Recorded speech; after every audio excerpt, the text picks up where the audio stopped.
अल्हम्दुलिल्लाह नहमदुहु व नस्तईनुहु व नस्तगफिरुहु व नु'मिनु बिही व नतवक्कलु अलैहि व नऊज़ु बिल्लाहि मिन शुरूरि अनफुसिना व मिन सय्यिआति अअमालिना मन यहदिहिल्लाहु फला मुदिल्ल लहु व मन युद्लिलहु फला हादिय लहु व अशहदु अन ला इलाहा इल्लल्लाह वहदहु ला शरीक लहु व ला नज़ीर लहु व ला मुईन लहु ला मिस्ल लहु व ला मिसाल लहु अम्मा बाद फ़अऊज़ु बिल्लाहि मिनश शैतानिर रजीम बिस्मिल्लाहिर रहमानिर रहीम हाफ़िज़ू अलस सलवाति वस्सलातिल वुस्ता वक़ूमू लिल्लाहि क़ानितीन क़ाल रसूलुल्लाहि सल्लल्लाहु तआला अलैहि वसल्लम अस्सलातु इमादुद्दीन फमन अक़ामहा फ़क़द अक़ामद्दीन वमन अदहमहा फ़क़द हदमद्दीन क़ाल रसूलुल्लाहि सल्लल्लाहु तआला अलैहि वसल्लम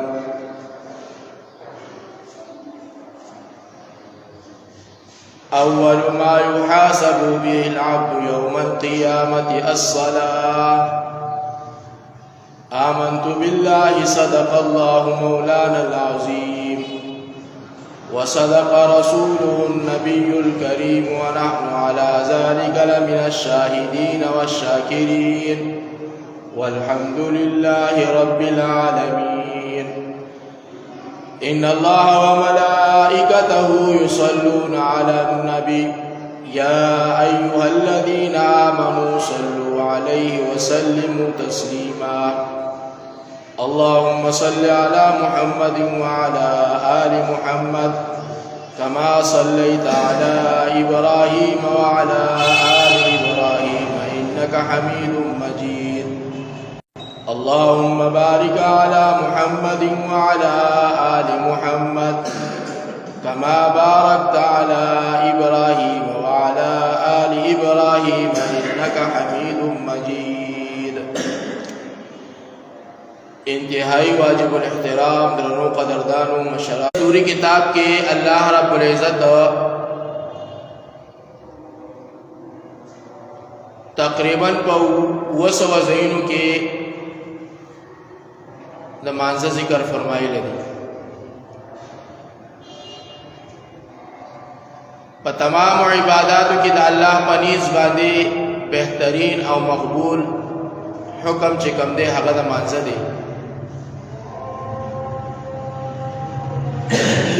और दागी अंदाज़ा मुंगोता सुदीन हो लगाओ चिदीन हर यौ हुक्म अल्लाह रब्बुल इज़्ज़त पज़मका बादी पखपल पैगंबर बादी नाजिल करे दे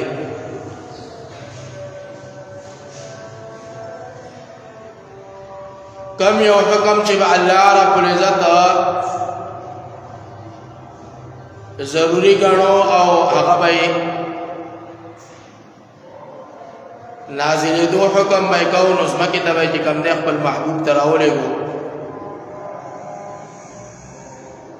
लेकिन मुझ यौदा से आज़िम शान इबादत ते दा अल्लाह बनीस बांधी आकाए दो जहाँ मुहम्मद रसूलुल्लाह सल्लल्लाहु ताला अलैहि वसल्लम अल्लाह दे दफारा चिकम दे वो आसमानों रपोरता अर्श मुअल्ला तो वक्तो आओ द मानज़दा अहम फरीज़े चिकम दे और तहवाला कला हज़रात साहब इकराम रिज़वानुल्लाह ताला अलैहिम अजमाइन फरमाई चिकला मुस्फरश शो इंतहाई खुशी और खुशहाली चिकम दे हुई महसूस करला चाहते तपोसु को चिनन खुदा ओडू की अख्तर रज़म नदा न द लोय अख्तर रज़दा न द खुशाले रज़दा بیا دا خوشحالی تاسو په څه باندې کوئ؟ هغوی ورته عرض وکړو چې نن الله رب العزت موږ له داسې یو حکم چې کوم دی راکړی دی با الفاظ دیگری چې د الله د خزانو چابي چې کوم دی الله رب العزت موږ له راکړی دی، یعنی خزانه د الله رب العزت سره دی او د هغې چابي الله رب العزت چې کوم دی موږ له راکړی دی. ځکه حدیث پاک کې راځي رسول الله صلی الله تعالی علیه وسلم فرمایي الصلاة مفتاح المؤمن، چې مونږ د مسلمان د پاره د الله د خزانو نه د اغستو یو چابي ده. حضرات صحابه کرام رضوان الله تعالی علیهم اجمعین د زندګو مطالعه او تاسو کو چې د دې مانځ په ذریعه سره هغوی څومره مشکلات، حالات، واقعات الله په هغوی باندې آسان کړي.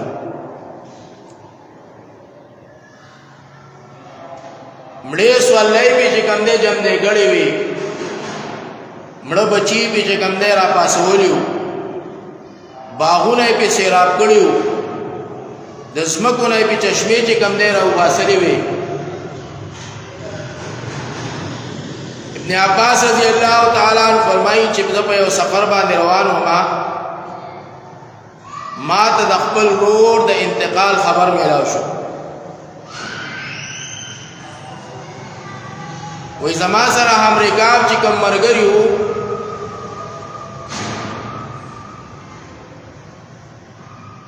وای زه د خپل سوالای نه راکو شوم، یو طرف ته شوم، 2 رکعات نفل مې وکړه، بیا مې داغه لپاره دعا وکړه او انا لله وی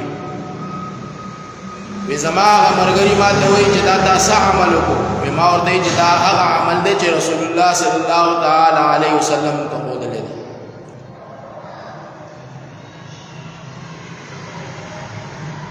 یعنی دا هغه عمل دی چې د دې په ذریعه سره الله رب العزت چې کوم دی زموږ درجات اوچتوي، او دا هغه طریقه ده چې خوږ محبوب چې کوم دی موږ ته ښودلې ده. نو ما هغه طریقه وکړله او په دې طریقې سره الله رب العزت چې کوم دی موږ ته حکم کړی دی. د رفع درجات لپاره الله رب العزت مونږ یو اکثیر ګرځولی دی. د دنیاوی مسائل او مشاغل د لپاره، د دنیاوی حالات د ختمېدو لپاره الله رب العزت مونږ یو اکثیر نسخه چې کوم دی ګرځولی ده. اخروی فائدې خو الله رب العزت ډېرې کې خودي دي، لیکن د دنیا مصائب، تکالیف، حالات، پریشانی، دکھ، درد، بیماری دا په مانځه سره ختمي. د نبی علیه الصلاۃ والسلام یو صحابي دی حضرت ابو هريره رضی الله تعالی عنہ خوږ محبوب ته ودرېد، یا رسول الله زما په خېټه باندې درد دی. نبی علیه الصلاۃ والسلام ورته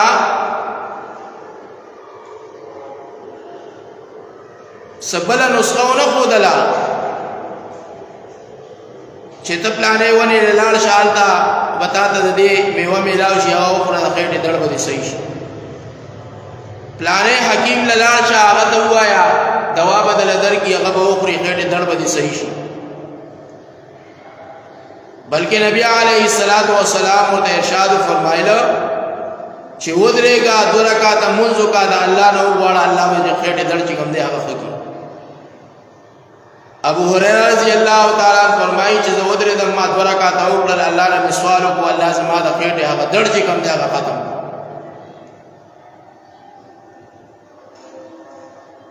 دارنګه واقعاتو کې علماء لیکلي دي چې یو زنانا بیت الله مسجد نبوي ته چې کوم دی مسجد نبوي ته حاضر شولا او سره وړو کې معشوم زیو هغه معشوم دا صحابه مجلس ته نبی علیه الصلاۃ والسلام راوغوښتو. هغه زنانه چې کوم دی زنانه مجلس ته لاړله، سګوري لږ سات پس چې کوم دی د هغې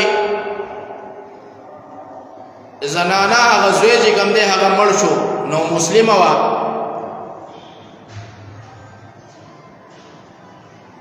چې څنګه راغله ایمان یې راوړو، کلمه د شهادت یې وویله، مسلمانه شوله. او د مسلمانۍ دونه وروسته چې کوم دی زوی وفات شو. نبی علیہ الصلوۃ والسلام صحابو ته عرض وکړو، ارشاد یې فرمایلو چې د د کفن دفن انتظام وکړئ، دی ولمبوئ، کفن ورته وربغاړه کړئ. اوس دی مسلمان دی چې مونږه د مسلمانۍ هغه احکامات په ده باندې لاګو کړو. یو صحابي ورته ارشاد فرمایي، یا رسول الله د مور ته اطلاع کول غواړي، یعنی مور وارث ده، کفیله ده، کم سے کم هغې ته اطلاع کول غواړي چې ستا هغه نومولود ماشوم چې کوم دی هغه وفات شو او موږ د هغه د کفن دفن انتظام کوو. وایي چې کله هغې ته خبر ورسېدو، هغې په جواب کې چې کوم دی د نبي علیه الصلاۃ والسلام خدمت کې عرض وکړو چې لږ شانتې صبر وکړه.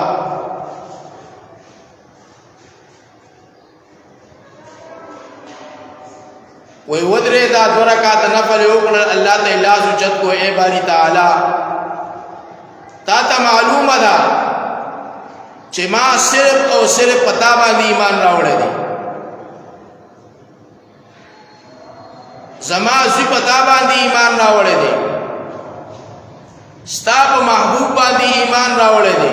چې هغه حق او سچ دی، او ما هجرت د دې ایمان راوړلو لپاره چې کوم دی کړی دی چې خپل کور کلی مې پرېښودی دی. نو اے الله دې به د قیامت په ورځ باندې اصل ته جمع دی کوي، دله به حیات ورکوي، زندگی به وله ورکوي. نو اے الله که زما د دې اوښکو لاس دې وکړو، زما د دې اوښکو فریاد دې واورېدو، زما د دې اوښکو لاس دې وساتو او دې دې اوس ماته جمع دی کو، نو زه به ستا ډېره شکر گزار یم. تو خو رب العالمین ہے، الہ العالمین ہے. زما دا ایمان دی چې د قیامت په ورځ باندې با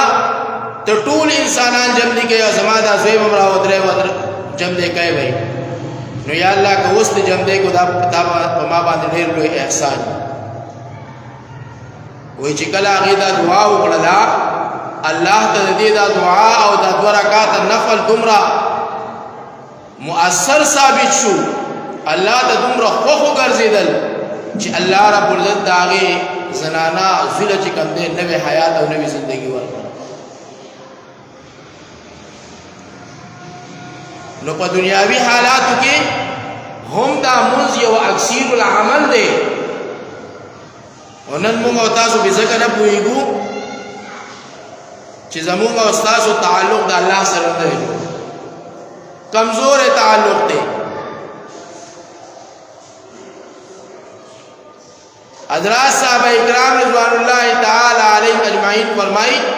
چې موږ لاول ایمان زده کو، بیا قرآن زده کو. موږ لاول د ایمان احکامات زده کړل، بیا د الله کلام زده کو. موږ د الله اوامر زده کړل، بیا د الله کلام زده کو. او موږ تاسو کوشش کوو چې ډېر کوشش وکړو، موږ وایي لاول د الله کلام زده کول غواړي، دا هم ضروري ده، لیکن لاول ایمان جوړول غواړي، لاول ایمان برابرول غواړي، لاول د ایمان محنت کول غواړي. چې کله د ایمان حلاوت د انسان زړه ته کوشي، خود به خود ورته الله رب العزت خپل کلام آسان کړي. نو حضرات صحابه کرام رضوان الله تعالی علیهم اجمعین په خپل ایمان باندې مهنت کړو زکه خو بیا داوی په منځ کې جان وو داوی له موږ باندې مزه ملاوي دلا موږ جاندار دعاګانې به قبلې دلې 2 رکعات نفل به وکړه الله به دعا قبول کړه دارنګه واقعاتو کې راځي چې صحابه کرام په یو سفر باندې روانو دیو صحابي حس یا خشر چې کوم دی هغه مړ شو بیا غنورو مرګرو ته وی چې دا خپل د سفر سامان زمونږه ته منتقل کا لګ لګ به تقسیم کو او تب په یو صلی باندې زمون سره کېنه ودا ما دا الله نه دومره امید شتا چې الله ودا صلی چې کوم نه مال را جمع دی کی وې ډېر ته شو 2 رکعات نه په وکړه الله ته اخلاص وجد کو کریم الله د دې ماته ضرورت ده د دې ماته حاجت ده او سفر لوی دی ستا پلار کې راوته هم کریم الله زما دا صلی چې کوم دې له حیات او زندگی ورکړي وې هغه صلی الله حیات او زندگی ورکړه او وګونه قول او را پاسې د لا او درې ان صحابه داسې مهنت کړو نن موږ تاسو په یو 2 رکعاتو باندې الله نه وړوړې نشو غوښتلې ولی ایمانم کمزور دی عقیدم کمزور دی بس چې چا د غړي زامنو چې چا را تسو خو دل باغی باندې عمل کو چې چا را تشین باغ خو د باغی پسې منډي وو چا را تشنه کو دو خو د بس باغی پسې منډي وو ایمانم ډیر کمزور دی نو د دې ایمان جوړولو د پاره په خپل منځ باندې مشق ضروری دی نن موږ تاسو سوچ او فکر وکړو چې دا اهم عبادت موږ تاسو په کومه طریقه باندې کوو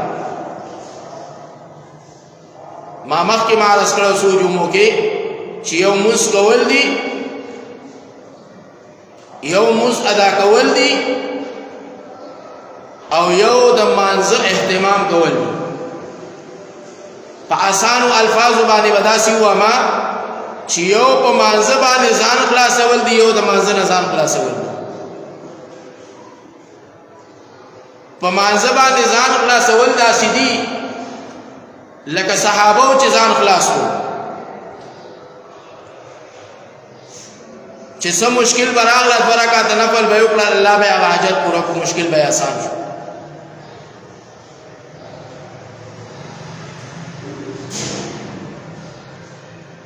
تر دې چې علماء په واقعاتو کې لیکلي دي چې د کوفې په ښار کې یو کولی هغه به د خلکو د سامانونه یو ښار نه بل ښار ته راوړل او داغه د الله په ذات باندې داسې کامل ایمان جوړو او داسې موزګزار او دا د صحابه واقعا خو نه ده دا د صحابه نه بعد واقعا ده دا الله په ذات باندې داسې ایمان جوړو او خپل مانځ باندې داسې مهنت کړو چې دا تجارت کار به کو د خلکو سامانونه به یو ځل نه په یو خار نه بل خار ته وړل یو ورځ په یو غنکا پیښ شو پلار کې په یو ډاکو او شکمار پیښ شو او ورته وي ته چرته ځې زه خو پلاني خار ته ځم و یاره خوخه دی نه ده چې زما در سره مرګرتیا وشي او زم در سره روان شم وی ډېره ښه ده خو زه پیاده نشم تللی ته داسې وکړه چې په 1 دینار باندې دا صلی مالا کرایه باندې راکړه او چې زه هغه ځای ته ورسم بس تاله به 1 دینار درکړم او ستا صلی به تا ته واپس کړم ډېره ښه ده دغه کولی او دغه ډاکو چې کوم دی روان شو سفر کوي یو داسې لار راغله چې هغه 2 طرفو ته تقسیم وا یو عام شارع وا او یو چې کوم دی د ځنګل په لار باندې هغه لار ختمېدله وای دغه ډاکو دغه کولی ته وایي چې دا شارع عام چې کوم دی دا صحیح نه ده دا اوږده ده راځه په دې بل لار باندې بلار شو په دې باندې غیام ډیر دا وبم ډیر دي او زمونږ استاد د سوالو کار بم کیږي او زمونږ بم کار کیږي دا لار زمونږ لپاره بهتر ده ناغه پولیو ته په جواب کې وایي چې ما خدای لار نه دی لیدلې زه په دې لار باندې چرته اډا کور ته مالی دلې دا کنه راځه دوی روان شو په لار باندې سمزل کوي چې دغه لار چې کوم ډاکور ته بودلې و دغه په یو وحشتناک ځنګل باندې ختم شولا وحشتناک ځنګل باندې مخې د بیا نور سنو ګوري سا کوپړې پرتی دي د انسانانو ډانچې پرتی دي دې غبراو شو چیرې جوړې دا ډاکو دي وی نظر اکوشا وزستا کار تمامو دا خلی ورته منت کوي سماجت ورته کوي خوشامدي کوي چې ګور اسلام مال پکار دے مال واخلا ما ته سموایا ستا پیسې پکاري دا پیسې واخلا دا مال واخلا دا تجارت دا مال واخلا ما ته سموایا وینا قسم یو خور چې لاول به طاقت لوم او دا غینه رستو به دا مال کو زما دے او دا مانه څوک نشي وړلې وړې راخه او په دې ډاکو کې یو کارو چې کله بده یو سړی قتلو نو تاسو په دې کې اوسدا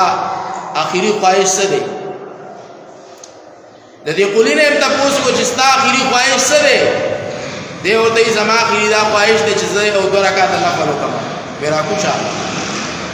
بیا زر زرو کا دا چې تا د کومې کوپړې ښکاری د کوم انسانانو ډانچې در تخکاری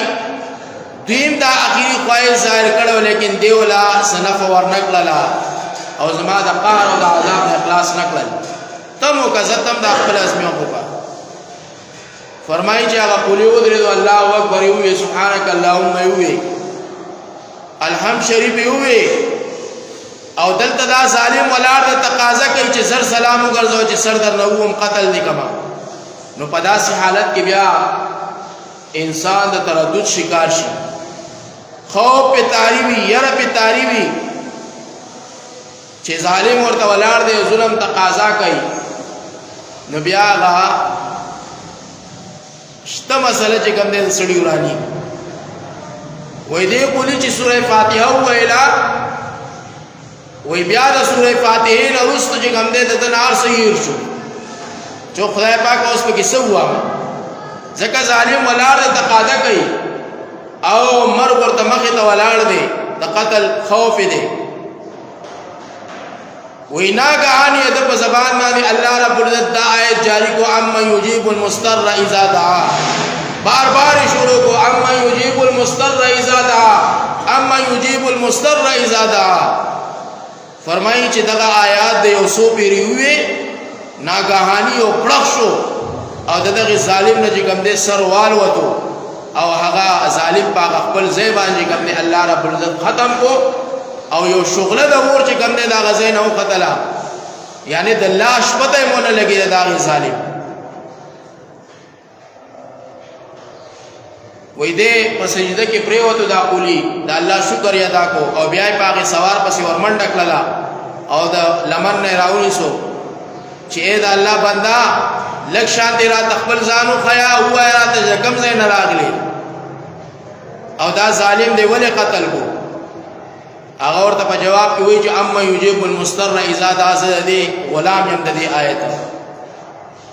وای تا چې په اوله پیره کې دا وې ز په ومه اسمان کې ومه تا چې په دویمه پیره کې وې ز په دریمه اسمان کې ومه او تا چې په دریمه پیره باندې وې ظالم خواته چې کوم نه رسیدل او سر به ته وله به زه دې آیت غلام یم بیا الله داسې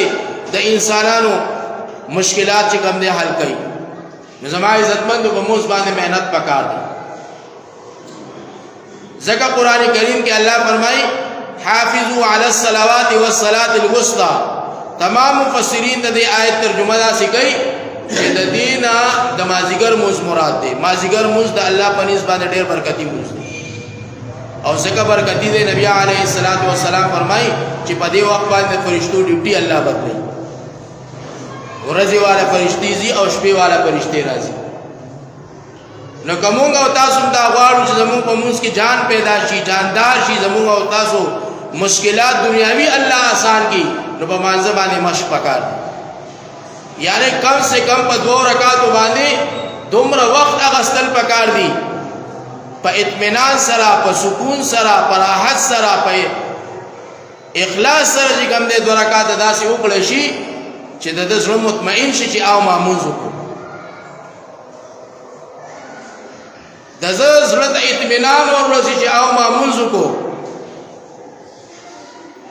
نو بیا به الله رب العزت د په دغه مانځه باندې چې کوم دی د مشکلات اسانوي، تکالیف به ختموي، بیماری ناگہانی آفتونو نه به الله حفاظت کوي، مشکلات پورته آسانیږي، د دنیاوی مشکلات په الله رب العزت په د باندې آساني. نو په خپل مانځه باندې مشق پکار دی، او مشق زما عزتمندو دا په نوافلو سره راځي چې په کثرت سره موږ او تاسو نوافل کوو. نبی علیه الصلاۃ والسلام فرمایي چې په فرض مونږ سره د انسان غاړه خلاصيږي او په نوافلو سره چې کوم دی انسان الله ته نږدې کیږي. په نوافلو باندې الله رب العزت د خپل مقرب بنده جوړي، په نوافلو باندې الله رب العزت چې کوم دی د خپل خاص بنده جوړي، او بیا الله رب العزت د لاس جوړ شي، د خپل جوړ شي، د سترګې جوړ شي، د غوږونه جوړ شي، او د جبه جوړ شي. مطلب څه چې دې بیا څه غواړي د الله نه هغه الله پوره کوي، چې څه سوال کوي د الله نه هغه سوال الله شرف قبولیت ته رسوي. نو د نوافلو اهتمام هم پکار دی. او زما عزتمندو فرایض پسې د سنتو د الله په نسبت باندې یو ډېر لوی مقام دی. یو سنت مؤکد دی، یو سنت غیر مؤکد دی. موږ او تاسو خو د فرض اهتمام کوو، او ډېر کم خلق پې چې د سنتو اهتمام وکړي. حدیث ته نبی علیہ الصلوۃ والسلام ارشاد فرمایي چې چا په شپه او ورځ کې د 19 رکعاتو سنت مؤکدو اهتمام وکړو، الله رب العزت په جنت ته داخلي. یو حدیث داسې او یو حدیث داسې دی، نبی علیہ الصلوۃ والسلام ارشاد فرمایي چې چا په شپه او ورځ کې د 12 رکعاتو سنت مؤکدو اهتمام وکړو، دای ادا کړل، همیشه ادا کړل، نو الله رب العزت بودا په جنت کې کور جوړي. یو به په جنت کې کور جوړيږي، او یو به الله رب العزت چې کوم دې جنت ته داخلي. دا کوم خبره ده؟ دا ډیره لویه خبره ده چې د سنت په ادایګۍ باندې الله په جنت کې انسان له کور جوړي، په سنت په ادایګۍ باندې الله انسان جنت ته داخلي. انسان د الله نه څه غواړي؟ دا څومره موږ چې تاسو مهنت کوو صرف دې لپاره کوو چې الله راضي شي. دا مهنت چې موږ تاسو عبادت کوو، ریاضات کوو، دا الله د قرآن تلاوت کوو، او معاملات په صحیح طریقه کوو، څه لپاره؟ چې الله مال جنت راکړي، جهنم نه وي بچ کړي. نو په دې باندې الله رب العزت د جنت وعده کړی دا، د جنت د محل وعده کړی دا. او بیا نبی علیه الصلاۃ والسلام دا غي نشاندهي وکړه چې هغه سنت مؤکده رکعاتونه کم دي، یعنی 2 رکعاته د سحر د مانځه نه مخکې، 4 رکعاته د ماسپخین د مانځه نه مخکې، 2 رکعاته د ماسپخین د مانځه نه وروسته، 2 رکعاته د ماښام د مانځه نه وروسته، او 2 رکعاته د ماسخوتن د مانځه نه وروسته. یعنی دا ټوټل 12 رکعاتونه چې څوک همیش د دې اهتمام کوي، الله وی زوی په خپل ذمہواری باندې جنت ته داخلوم، او په جنت کې به ولا اعلی مکان ورکوم. الله رب العزت دعا ده چې الله رب العزت دې اهتمام کول ولا موږ جوړ کړي.